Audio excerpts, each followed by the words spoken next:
Hey everybody, welcome back to Talkin' Soccer. I am Justin Horniker, your host, and let's talk a little bit about the U.S. Women's National Team today. With Kelly O'Hara's injury and the U.S. team only having 5 defenders that they called in initially, it was, determined that they were going to need some emergency signings, and that's where the Hailie Mace news comes in. Hailie Mace is someone I've talked about on the channel before in some of my KC Current coverage, and is someone who has been well deserving of this spot. If you think about all the play that she's been able to kind of showcase this year, being a NWSL Player of the Month, or on the Team of the Month in July, and just being such a monumental part, such an integral part of this KC Current team. She is great out wide and has been very versatile her entire career, and I think that's been part of the issue that I'll dive into a bit in this video. She's such a versatile player that I don't think coaches have really known what to do with her or where she's worked best. And I'll talk about this a bit as we kind of run down this video, but it's an interesting start of a career for someone who, has all the makings of a real star player in this league and a star player for the US team in general, just with her skill set and what she's able to do. So when the Kansas City Current acquired her in July of 2021, it was really seen as a throw-in because they got Kristen Hamilton, they got Caitlin Rowland, and of course Mace for Amy Rodriguez, and I think $60,000 in allocation money. And it was really seen as Mace was the kind of the throw into the deal, someone who was selected second overall in the NWSL entry draft, but had been kind of a sub coming in for Kristen Hamilton and being used primarily as a forward in North Carolina's 2-forward system. And it's interesting because if you think about what North Carolina does now compared to what they did a couple of years ago, and Carolina's system is very much a 3-person attack, just like KC's is.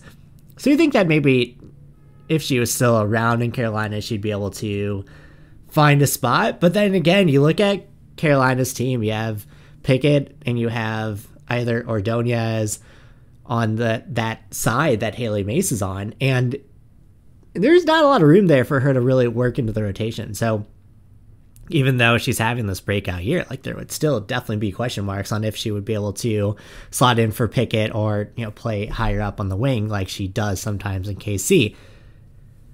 So she was a bit of an unknown commodity at that point. Yes, she had great track record. She had played for the U.S., had a U.S. call-up while she was in college still, and was a Mac Hermann Trophy semifinalist in college, was called in the U.S. national team in college, ended up playing for the Australian W League with Melbourne, and was drafted second overall by Sky Blue FC. Now, if you know anything about NWSL, you know that Sky Blue FC had some issues, and of course in the rebrand to Gotham, that was all part of it, change in ownership group, a change in structure. They were having a lot of issues, and both their draft picks from this year had decided not to sign with them. So what that leads to is Mace goes to the Sweden League to play for Malmo-based Rosengard.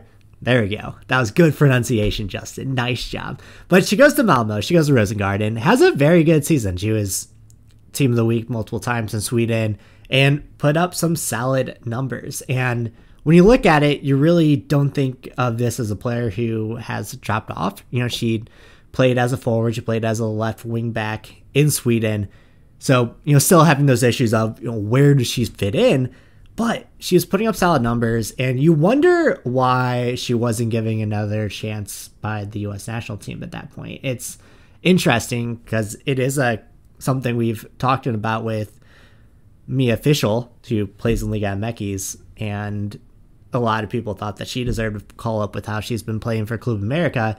And it's kind of the same issue, right? Is that players outside of the NWSL, unless you're Katarina, unless you're playing for PSG, there's not a lot of space for players outside of the NWSL system and outside those marquee teams in Europe, or at least not a lot of attention being paid to those teams. So even though Mace had a very good season, especially for someone just coming out of college, she's still overlooked, and then comes back to the NWSL, is in a bit of flux, is on North Carolina team that can't quite figure out what to do with her through their season and a half that they had her, and then comes to KC, and it's a much better fit from the start. Now, last year, it still took her a little bit to really find that rhythm, and it took Casey a little bit to figure out what they wanted to do with her, too. She played, if you watch a lot of current games last year now, let's pump the brakes there a bit, because the current team of 2021 versus the current team of 2022 was much different under Hugh Williams as opposed to Matt Potter this year. But there's a lot of like unsureness of where to put her. She was, still kind of struggling for playing time, but Casey's system was so odd last year. I mean, they almost played with a center attacker as a false nine with 2 strikers up front and then out wide. And there wasn't a lot of space for like what Hailie Mace does well, which is driving play out on the wings, but still being strong enough defensively that you can trust her.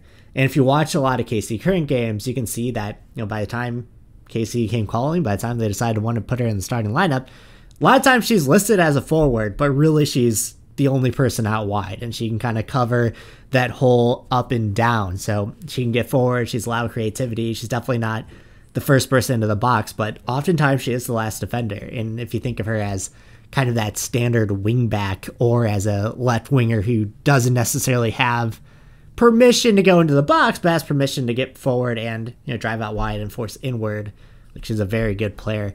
And you can also often see her being that last player back to make like a key defensive stop. And last game I went to, she did a great job of kind of receiving the ball deep, feigning, making a defender miss, and then opening up a ton of space in front of her. And I think that's been so crucial to what the Current have been able to do this year. And she has a shot. She's able to deliver kind of these shots from outside the box where she dribbles in, she makes the defender miss. And I'll post that here, we'll watch this goal happen. She's able to kind of step into the midfield, make a defender miss, and just curl one into the corner. Like, she has that type of shot where you have to, respect that. You have to play her close, and then she's going to make you miss and then open up room for other players to get open and feed that pass in. She's a lot better of a passer than she's a shooter, but she's still very creative and is able to send balls into the mixer, so to speak. So all of this to say is that Hailie Mace's U.S. national team call-up has been well-deserved and long coming when you consider her pedigree from all the way back in her UCLA days. So we're happy to see it. We're happy to see what happens. Hopefully she gets some playing time over these next couple games with Nigeria. I'll be at the game this weekend here in KC.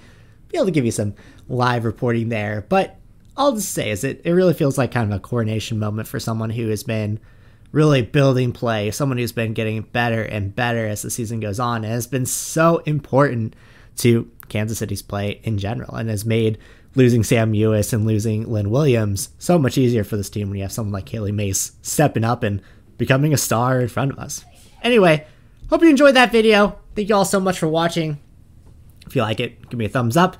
Also, I wrote an article about this. I'll post that down in the show notes if you want to see some more figures, some more plays, and a little more in-depth reporting. Check that out. Make sure that you subscribe to the page for more soccer videos focusing on NWSL, MLS, and some Manchester United Premier League talk in there as well whenever I see fit. So have a great day, everyone, and we will talk soon.